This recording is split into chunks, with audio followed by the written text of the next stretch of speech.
welcome to the Thirsty Bitches podcast, where we talk about anything under the sun, from books to entertainment, self-help, and even a little spice. I'm Victoria. I'm Kiara. And I'm Katalyn. And today we're joined by guest host Vanessa. Hi! Because she's joining us for our true crime episode. Now, typically our true crime episode will go up in October, but as you can see from our schedule, we won't really have a lot of episodes coming out. We had a cute little break in October. It's fine. We deserved it. It's fine. Much needed. We just pushed it back a smidge. And on today's episode, we're going to be talking about BTK specifically. If you don't know who BTK is, you're going to learn about him. And the reason why I wanted to talk about BTK is because I found out that I was living in Kansas at the time of his arrest. I did not know that. And it's weird knowing that you're in close proximity to a serial killer. So I wanted to talk about it as a way to process this information. Listen, I grew up just outside of Los Angeles, and I'm near serial killers all the time. I mean, I'm sure we've all passed a serial killer in our lifetime. Seattle, Washington is like known for it. Apparently, you were in big cities. I was living in Wichita. That's technically a city. That technically is. It's a big city, Kansas. For Kansas, that is a. It's a big city. Yeah. Anyways, that's what we're going to talk about. Before we get into that, we're going to do our quenchable moments. And if you're new here, a quenchable moment is something happy or exciting that has happened to us over the last week or so that we want to share with each other and with you. And as always, we like to start off with our guests. So, Vanessa, what is your quenchable moment this week? So, I subscribe to Illimicrate, and they have a collection of replica swords. Oh my god. And yeah, and I have did you frame it like the other ones? I have the sword from Throne of Glass and Priory of the Orange Tree, and I got these little frames for them. So now they get to display. Nice. And so cute. And I'm pretty sure the box next month. You were talking about that. Is going to be the Jude's sword from Cruel Prince, and you know I will lose. You want that one so bad. Goddamn shit. Yep. And I will have these three beauties on my shelf for me to gawk at every day. Where did you get those frames? You will have to drop a link because I definitely want to look into those. I'm not sure it was on Temu. I'm not sure people will want to shop on there. Listen, to anyone on Temu, it's on us. To anyone listening, I am very much against Temu. I know, Victoria, you've bought stuff up at Temu as well. Yeah. I have just seen too many instances at this point in time where people's information has been sold in the black market, and I just don't trust it. My students sell on Temu. Yeah, I will say. One, I'm in the UK. We have different protections from you guys in terms of our credit card information and all that. So why don't you order them for me off of Temu? And then I will happily, because I was looking for these on Amazon and I couldn't find them in the UK. I could only find them on Temu, and I never I think this is a difference between America and just Europe. At least we always use PayPal. I never buy things directly with inputting my information on websites. I always, if there's a PayPal option, I will pay with PayPal. Same. Sounds like and a that's smarter bet. That's what I did. These were from PayPal payments. So I will also on the notion of PayPal. If you use Venmo, this is also black market stuff. Don't link your bank directly to it. Only have your card linked to your Venmo account, because there has been a lot of instances recently where hackers are going into your Venmo and hacking into your bank account because you have your accounting and routing number attached to your Venmo.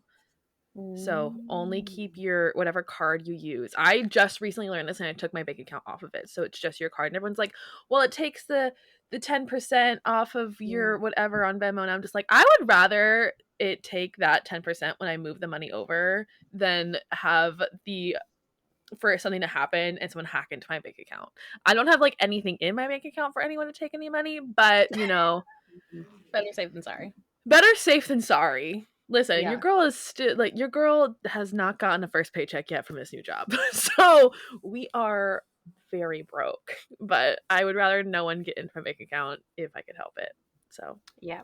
Protect Just yourselves, people. Protect yourselves. safety. PayPal. This episode Love is brought to you by Kiara's regular PSA.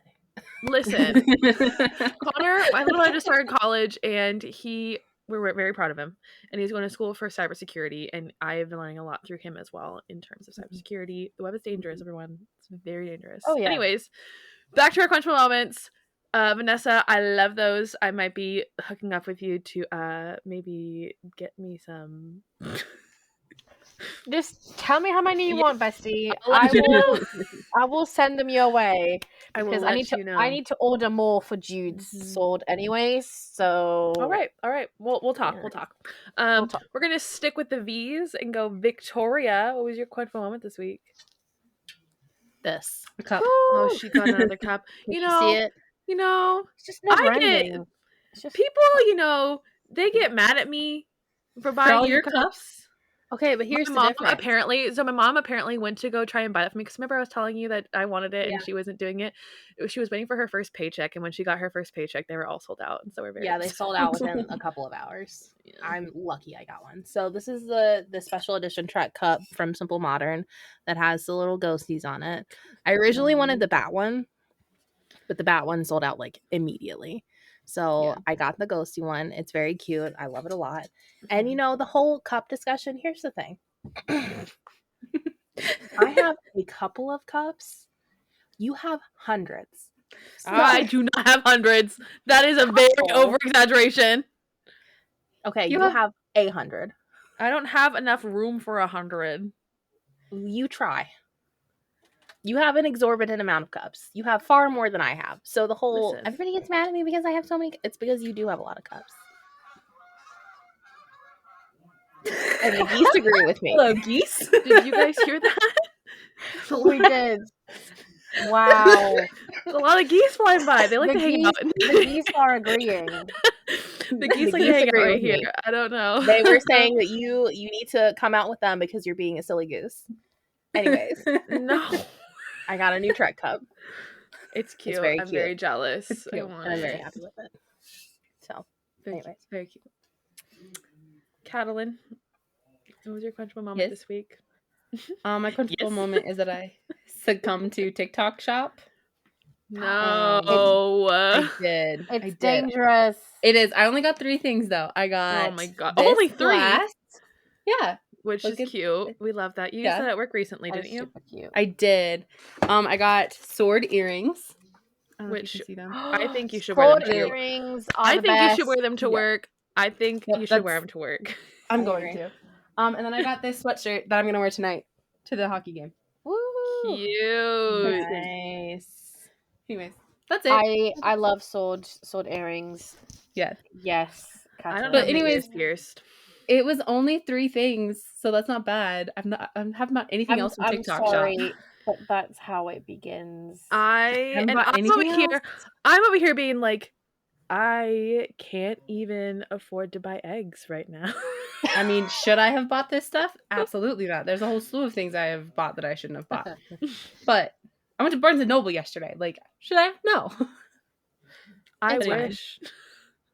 I You'll can't get afford there. groceries either, Kira. It's fine. Listen, Priorities, I'm living, everyone. I'm mom is living off being very ramen. helpful. I'm living off ramen and peanut butter sandwiches right now. I love peanut butter sandwiches. Yeah. Fuck the economy. Anyways. Yes. Anyways, Kira, what was your quenchable moment? My quenchable moment. This is me being like, I have no money. I did start my Christmas shopping while I was on my trip to. Yeah. I've been saving a little bit of money to start Christmas shopping. It's been very small Christmas shopping this year. Obviously, I have not been paid with this new job yet, and so it's very difficult for me to do that. But we all know I'm a gift giver, and so I like to get shit for people. So I started my Christmas shopping while I was in Massachusetts and Rhode Island for my friend's wedding last week. And we were in Salem. Emily and I went to Salem, and I started my Christmas shopping with getting my sister-in-law Tammy a couple of things. Mhm. I'm not going to say what they are. I'm not going to show them on here because Tammy is known to she's a frequent listener of our podcast. I don't want to spoil anything, but yeah, she is actually my first gift that I bought for the season. And that's actually happened in the last like 3 years. Tammy is the first one that I've bought for, which is funny. So officially has begun a little later than Katalyn, that's for sure. I've still only finished one gift. But Only we're one. there. We're getting into it. It's October. We are starting our Christmas shopping. We are trying to get it done slowly but surely. We will get through it. Plus, Barnes and Noble had Christmas stuff out yesterday. Like, No, Costco not has even- Christmas stuff out. Costco has their Christmas stuff we're out. not even through Listen. Halloween. Listen. Oh, there was Listen. places that had Christmas stuff at the beginning of September. Listen. yeah. Oh, yeah. You know what? They can start putting Halloween stuff up in July. They could start putting What? Christmas stuff out in October. It's Vanessa, What? we live in a Yeah. capitalist hellscape. Are you Yeah. really Yeah. that I surprised? feel These are feel the like only things that bring us joy. This is it. These 4 months Holidays. bring joy. That's it. I feel like you could have an entire episode of you saying, like, telling me about like American things and me just being like absolutely shook Yes. Mhm. of like that this Probably is could, yeah. this Like is We when could I told actually you I probably went to do work like 10 sick. episodes of that. That'd be so funny. We should make that a series. We should do that. We should. surprise I'm making Vanessa's a- British ass. Episode title: Blow Vanessa's Mind. U.S. edition. It's just I start doing Christmas shopping if I do much Christmas shopping like beginning of December. Oh no, Oh, but everything's gone by no. then. You can't find anything that it's you not want by at the then. beginning of December. Not you have to do it not so much here. earlier. And on top I of think that, there's everything is why happens. Europe A is lot of superior. shopping happens online, and by that point in Yeah. December 1st, if you order anything in December, you're not getting it until after Christmas. Like that's just how bad shipping That's- is here. It just takes forever. Mhm. That's wild. Mhm. I My mom, wow. literally these past couple weeks have been asking us for our Christmas list. I just sent her my Mhm. Christmas list yesterday, and she will That's have why I most of my started- stuff this month. That's why I started my gifts so early, is because I have to ship them out. Yeah, So, it's anyways. Vanessa. That's just how it is in the U.S. Capitalist hellscape. Capitalist. Yeah, Anyways. that's all they care about. Yeah. Okay. Well. Yeah. Learn something new every day. Mhm. Alright, well, on to, something that also BTK. likes to murder people. Serial killers. So as you guys know, I've been on a health journey, and with that, I've been looking for tools and products to help me get my health back in check. One of the things I've really been focusing on is staying hydrated, and a product that's really helped me with that is Liquid IV. In just one stick, you get 5 essential vitamins and 2 times faster hydration than with water alone. It's also come in super clutch when I'm out and about, and I realize I haven't hydrated well enough. Plus, it's super convenient to keep in my bag or in my car in case of an emergency. Right now, you can get 20% off when you go to liquidiv.com and use the code STAYTHIRSTY at checkout. That's 20% off of anything you order when you shop for better hydration today using promo code STAYTHIRSTY at liquidiv.com. Stay thirsty, bitches. But this is also in the Seriously. U.S. Also in the U.S. It's a thing. Yeah. It tracks. It's America's it's really interesting because my flatmate says this all the time to me because I love true crime and I like random like I will watch like a true crime documentary like multiple times a week, and she's Mhm. like, why do you like watching this? Like it's Why so, not? it's so depressing, and I'm always like, know thy enemy, Mhm. know Yeah. thy enemy. I prefer to know the dangers that I'm in and how to prepare and how to survive. Yep. And it's Better like, be but it's so hyper-aware. morbid. Mhm. Yeah. Yeah. Yeah, I don't typically watch or listen to a lot of true crime stuff, but on the occasion, the interest strikes me. I'll talk about it. Listen, No. Yeah. I love listen to all watching. I kinds of love watching documentaries. I'm a big fan of true crime podcasts, but Mm. apparently there's a lot of controversy around a lot of different true crime podcasts right now There because is. of just how they discuss the crimes and how they like the excitement that they put around the crimes and like the serial Yeah. killers. And so my biggest thing is as long as you are putting the focus on like making people aware of the victims and Mhm. honoring them and not like putting the actual crime doer on like a pedestal. Yeah, I'm very picky with my true crime. Some of my Like, favorite podcasts have creators? controversy right now Really? Really? because of how they treat certain Oh, crimes. I've Yeah. been Oh, wow. There was also And we the could talk issue about that of, off. We could talk about that off recording Yeah. because I don't want to. there bring them were up here. other but issues beyond that, but that is one. yeah, there's a couple, and some of them it's like either the crime or it's the way that they Mm. treat people, or they might be racially charged. Like there's a lot of like underlying things with different murder podcasts, and there's a couple of them which is wild. And it's like specific towards them. So we can definitely talk about that off air because I don't want to bring up which ones they are because I just don't feel like that's our place to talk about that. But Yeah. just make sure you're being responsible while you're listening to podcasts about true crime. Yes.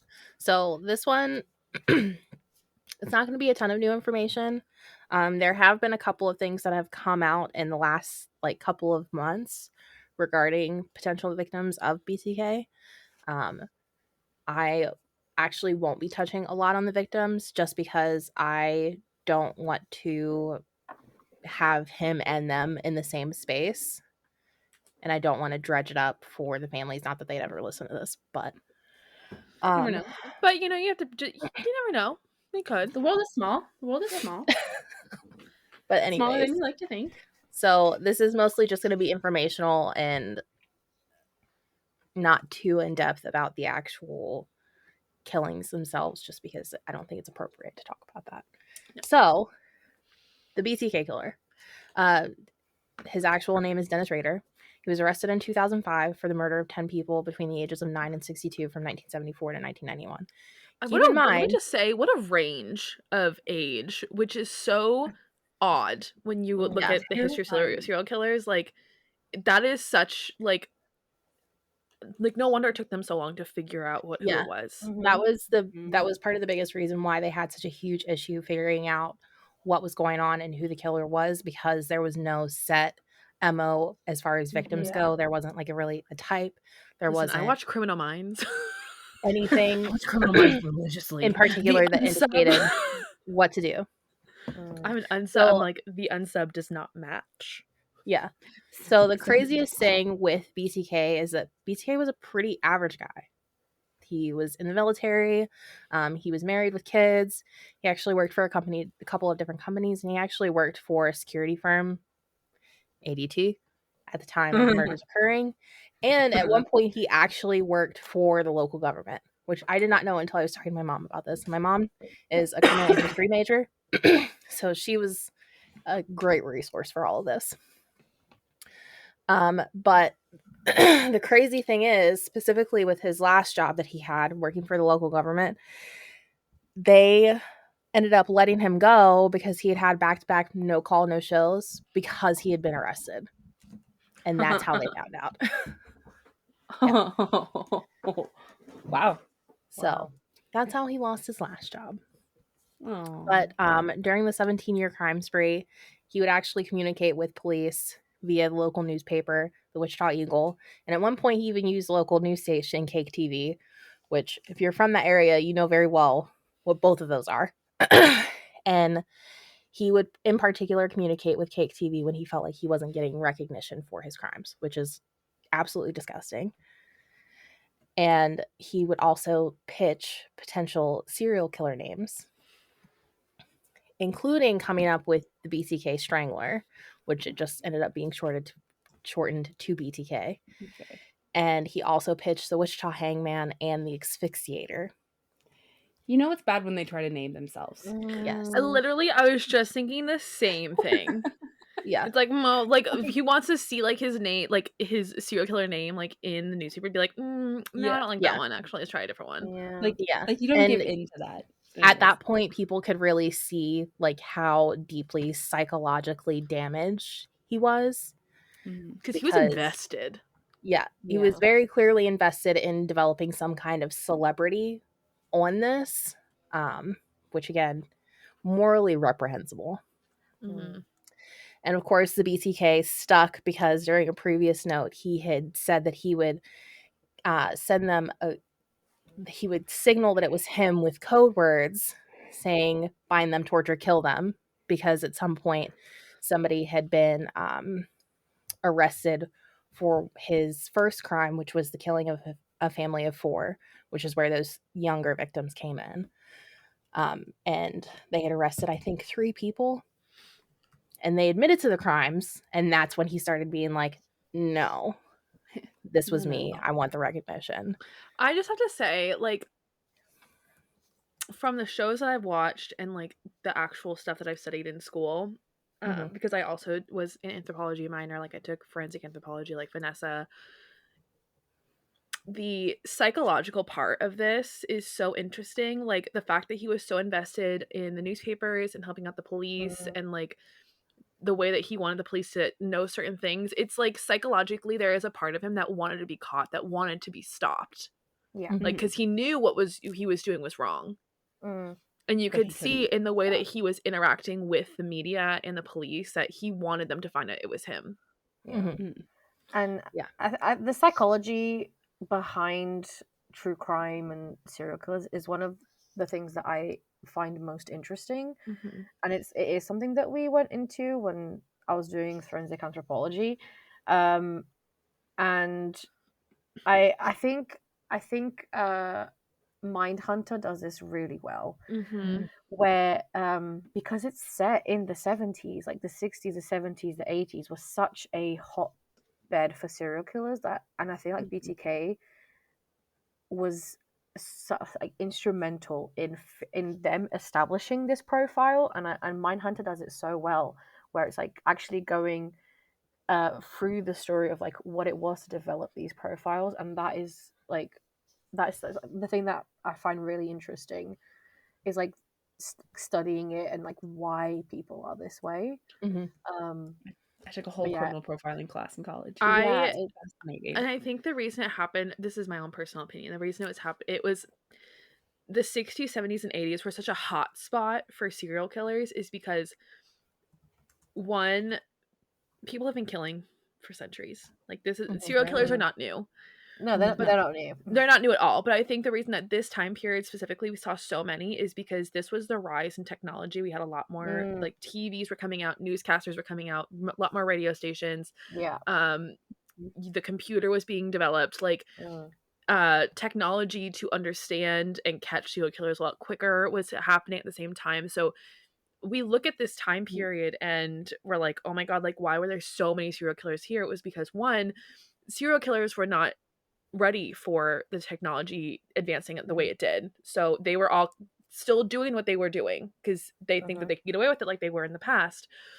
And we had all this technology being built. The reason we don't see as many now is because they've gotten smarter. They know how to get around the technology that we have today. Like it's just that was like the sweet spot of being able to find so many so quickly because of how technology was advancing. And it's the first time you had like almost not a 24-hour news cycle, but you got news like immediately.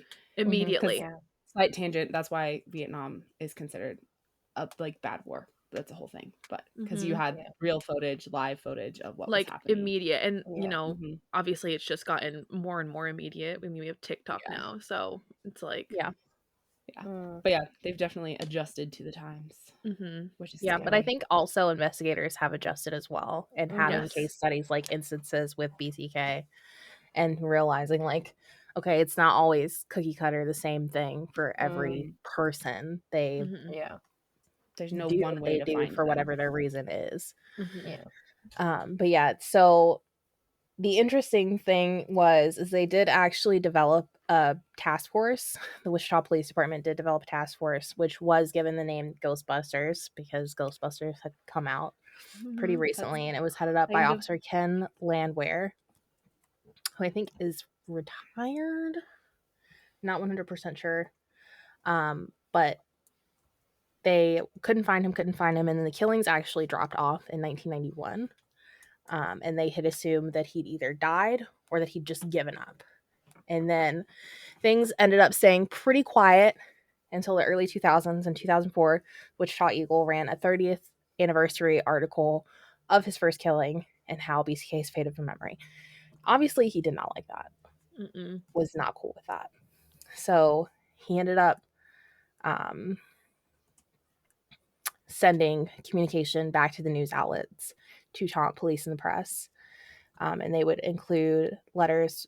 He would send like boxes of things that would have letters, missing belongings of the victims. He would have Barbie dolls in the style of the murders that he inflicted on his victims. And he actually ended up sending instructions to Cake TV at one point, along with a package that had the information on how he wanted to communicate from there on out. He wanted to communicate via floppy disks, and he told them to put a floppy disk. That is the right time for it, though. Yeah. It's like not 2004, and I'm like, oh my god. We know what a floppy disk is, but I feel like if there's anyone younger than me listening to this episode, they'd be like, "Oh, what?" It's the save button. Oh, what? Save button. Just like that's what it is. It is the icon for the save button. Save button, yeah. If you don't know what a floppy disk is, look it up. I'm not going to explain it to you because I'm not going to explain it well. So funny. But he wanted to start using floppy disks as a means to communicate with the police. And he told them to put an article in the paper with the message, Rex, it will be okay, to indicate that they knew that he wanted to communicate via floppy disk. And a few days later, they did run a classified ad, and a floppy disk was delivered to the police department. And because he was not very tech savvy at the time, they were able to pull the metadata from the floppy disk, indicating that it came from a local church in Park City and that it had the username Dennis attached to it, from which they were able to search the name Dennis with the name of the church, and they found Dennis Rader. Mm-hmm. So on February 25th, 2005, he was arrested and pled guilty a month later after waiving his right for a preliminary hearing. And on August 18th, 2005, Rader was sentenced with 10 consecutive life sentences. And he is currently serving that at the El Dorado maximum security prison in Kansas. I didn't realize he was still alive. Same. I thought he died. No, he's I think in his late 70s. Wow. Yeah, he's still alive. His daughter actually ended up writing a book about everything that had happened. It's called A Serial Killer's Daughter, My Story of Hope, Love, and Overcoming. And they actually recently uncovered that he is the suspect for, I think, 3 more crimes. One that was discovered in August of this year for 2 murders, one in Oklahoma and one in Missouri. And then again in September for another victim that was discovered, I think, in southern Kansas. Wow. So they're as recently as this year still discovering potential victims. So it's funny because it's not funny, but it's interesting because in my brain I always hear like serial. I use the wrong word. It's funny. It's not funny. It's funny. Yeah, I always think like serial killers being like 70s and 80s, not like my lifetime. Mm-hmm.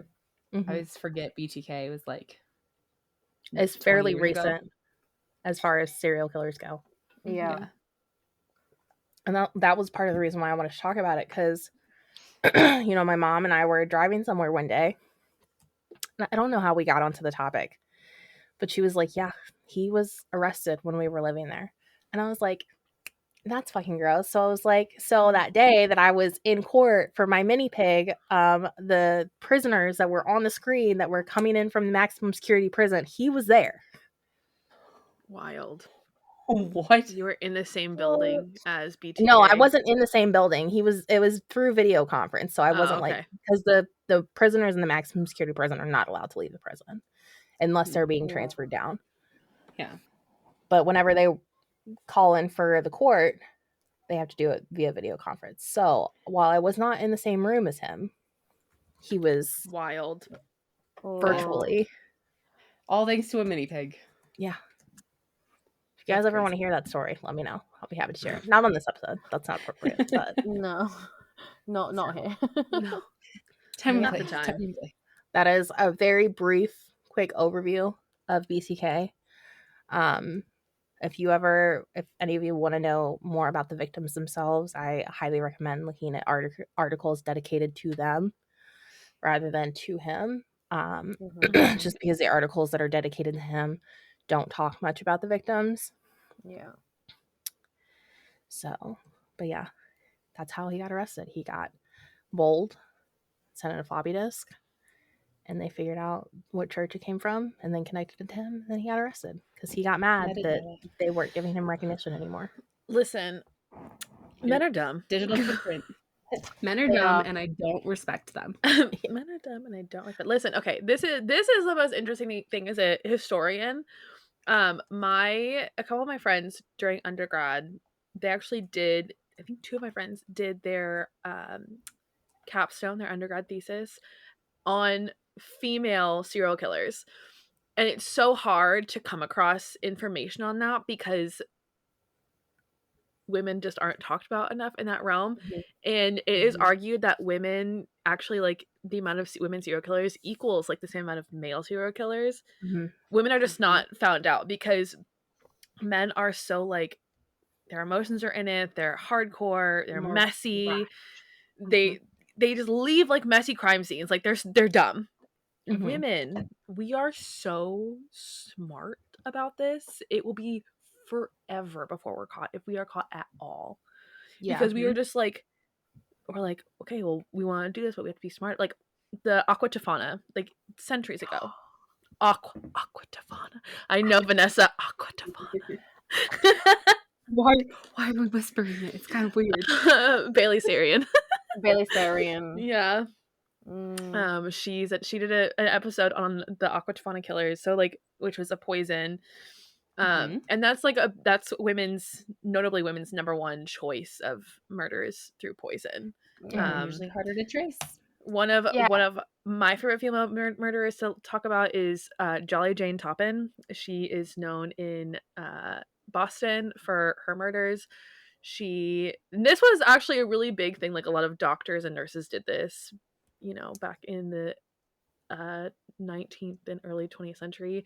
They faked being a doctor and nurse. Like, they didn't actually have like the certification for it, but they said like, oh yeah, I definitely have this, and they were able to get away with it. And Jolly Jane Toppin was a killer nurse, and she would basically give medication to these patients, and then she would lay in bed with them as they died and got off on it.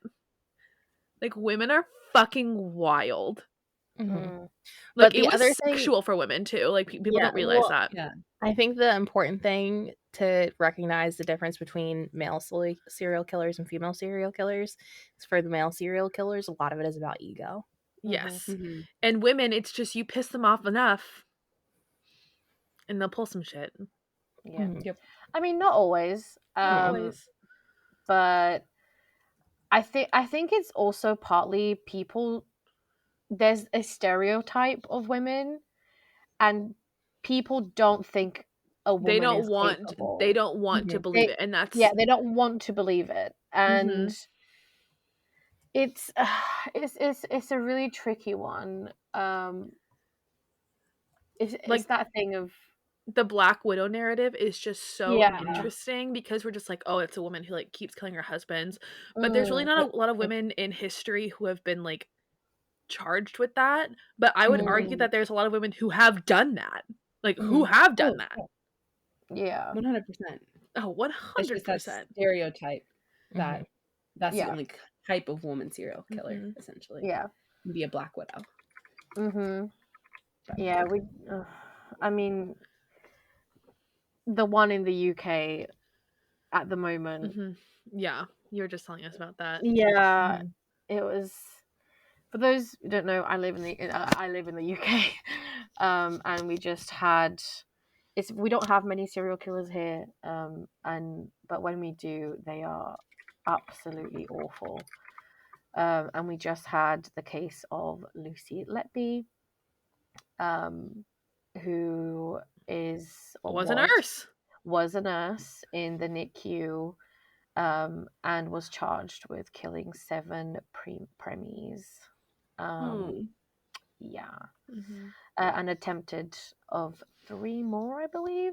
So she was sentenced last week, I think it was. Yeah, and it's absolutely awful. But so many people. It's like you don't expect it. Like Mhm. she was a nurse. Like she And was I a think- woman. She was meant to look after them. I Mhm. think, because so many men have been serial killer men, like they've been caught. That's what when we think of serial killers, we immediately think of a male. And I want to say that we all probably think the same thing when we hear a male serial killer. We probably think of a white man. Oh yeah. Usually. Because it's usually a white man. It's usually a white man. Yeah, and there are a lot of, well, not a lot, but there are a fair bit There's of serial a killers that are significant black. amount that are not white, but for the most part, the most notable specifically are middle-aged white men.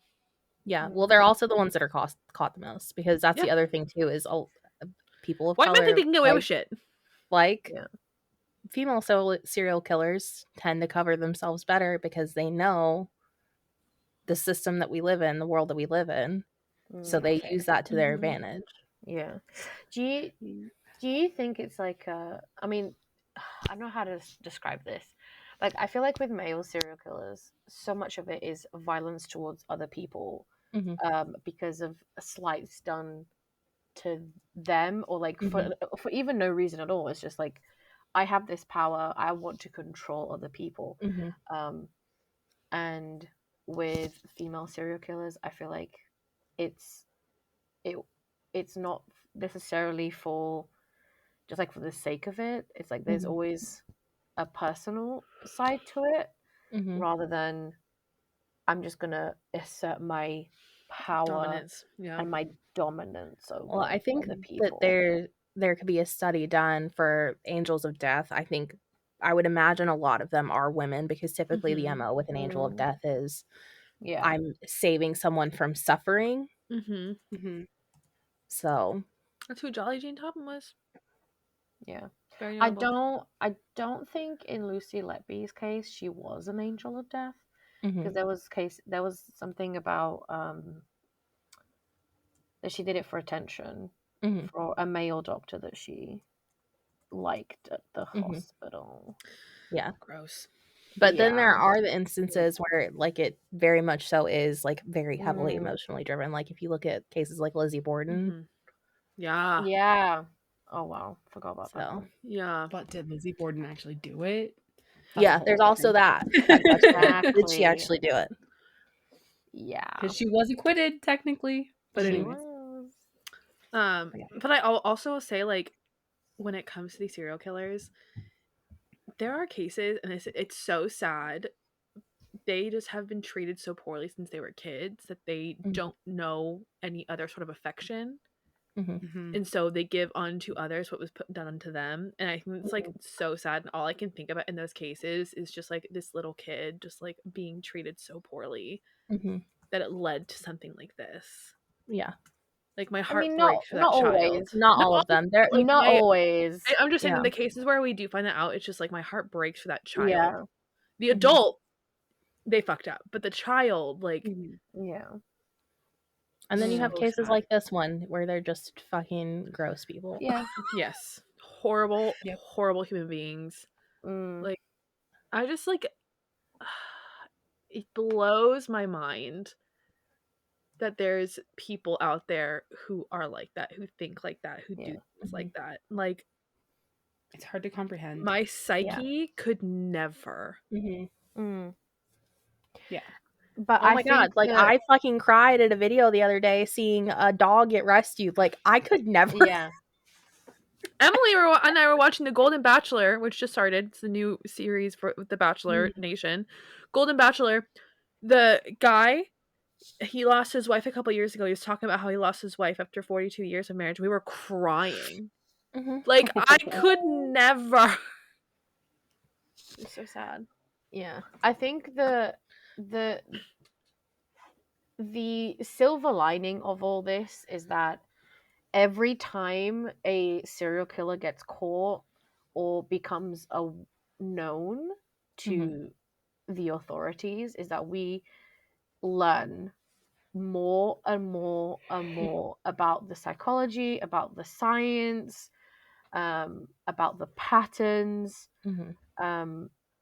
and I think like definitely for me an aspect why I keep watching documentaries and films and podcasts and YouTube like, oh my god, YouTube videos. Is that there is always something new that you learn, and you keep an eye out, around like our lives and protecting ourselves, protecting people that we know, and it's also I find really interesting is, like the serial killers from the 70s and the serial killers now, like how their own psychology has evolved within a much more technologically advanced. It's like 7 p.m. here, guys. Sorry. Um, and like how they've adapted, but also how we've adapted and grown. But also society now is very different from society in the 70s. So how is that changing the kind of serial killers that we are seeing? Well, I mean, now? we've seen the utilization of the people in TikTok specifically in helping solve cases. Is it always the best necessarily? No. But because we as a population have more knowledge and awareness, there are instances where it can become helpful. I think we need to learn where that boundary is so that we don't go from being helpful to being a hindrance. Yeah. But it is interesting to see that navigation too. And also catching people before they become potential serial killers. I was just talking to my friend about this. We went and got drinks on Thursday night because she's a second grade teacher. And we were talking about how, like, it's fucking wild. She owned, like, just the type of test that we have. I don't know if you guys remember it in the US.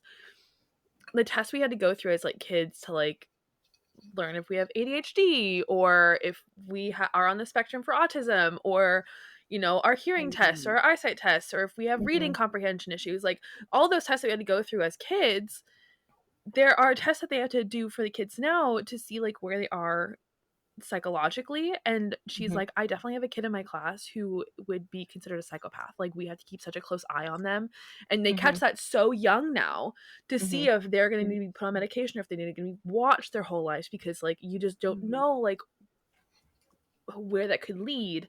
And it's so wild how you can pick up on those things at such a young age and prevent these types of tragedies. We don't have that here.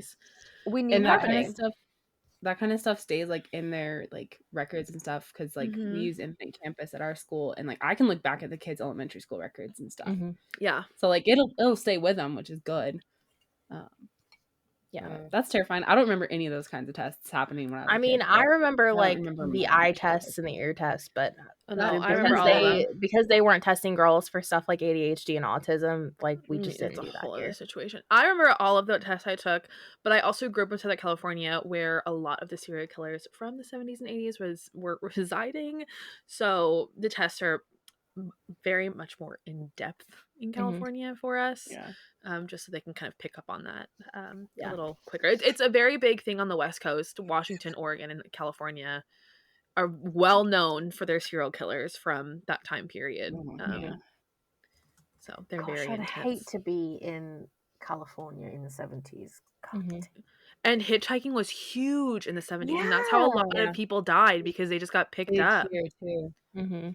But every time I'm watching these documentaries, I'm sitting there like, oh my god, those guys need to get out of America. It's all of these cases. Oh my god, when the cases of latchkey kids just dying because they were just out and about, like,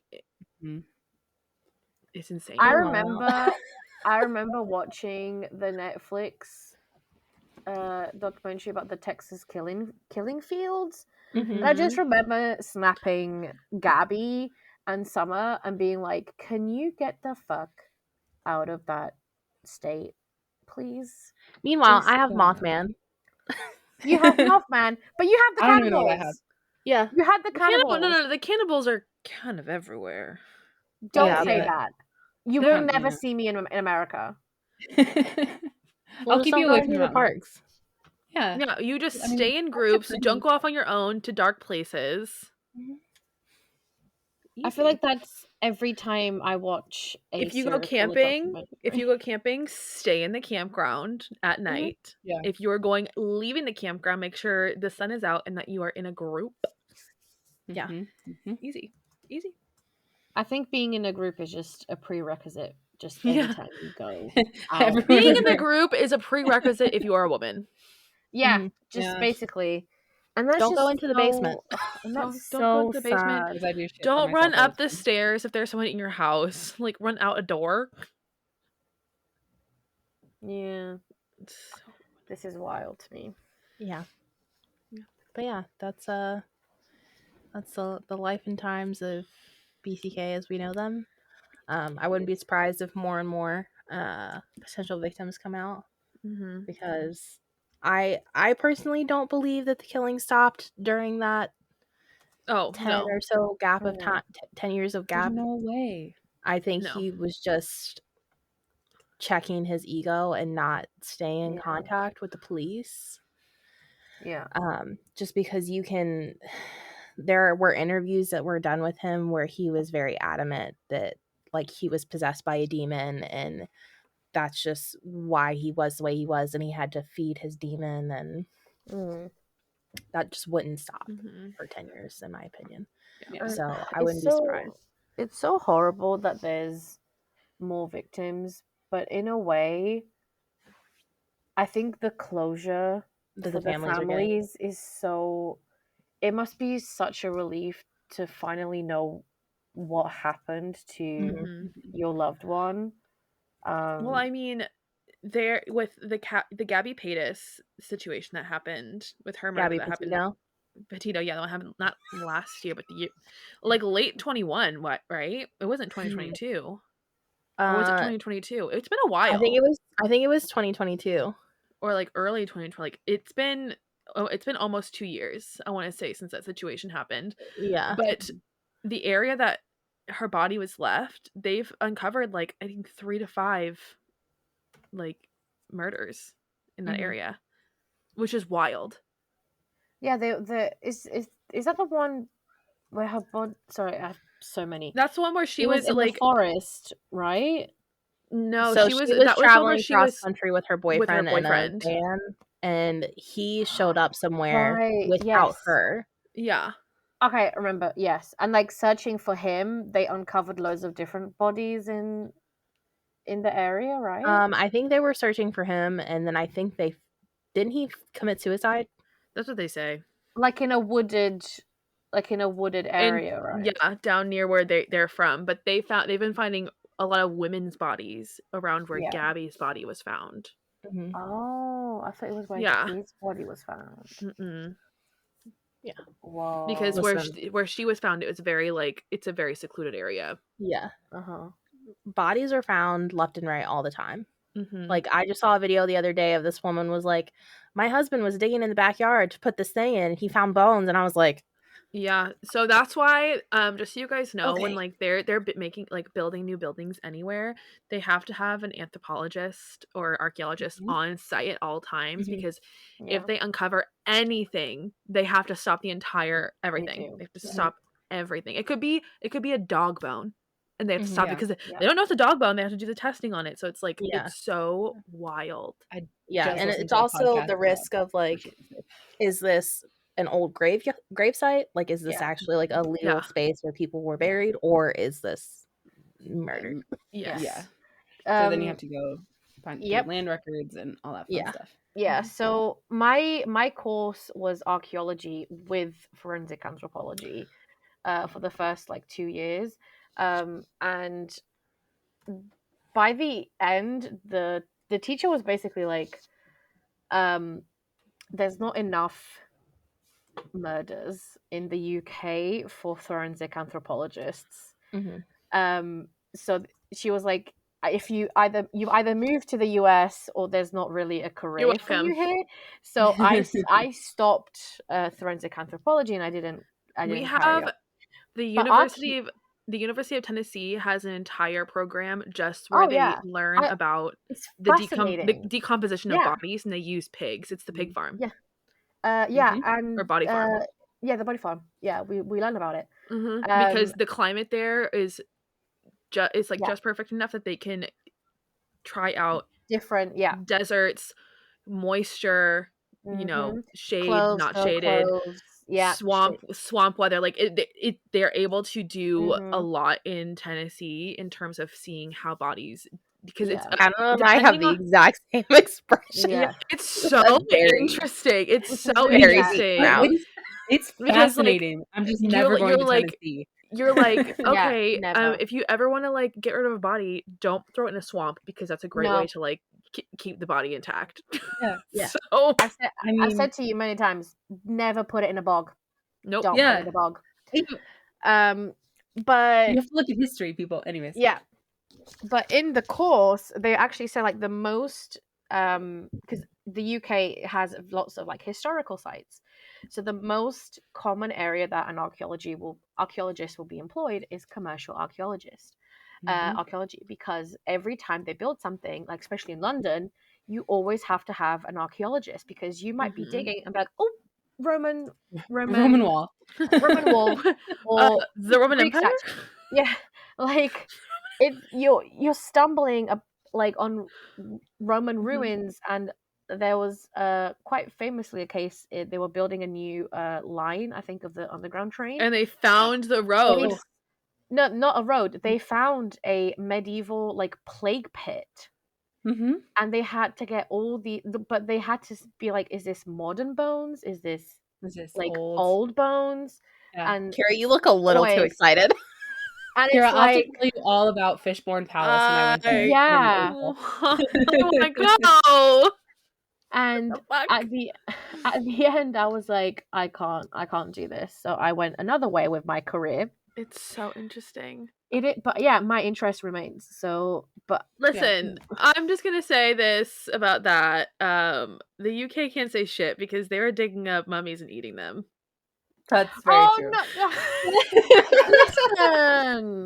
No. Listen. No.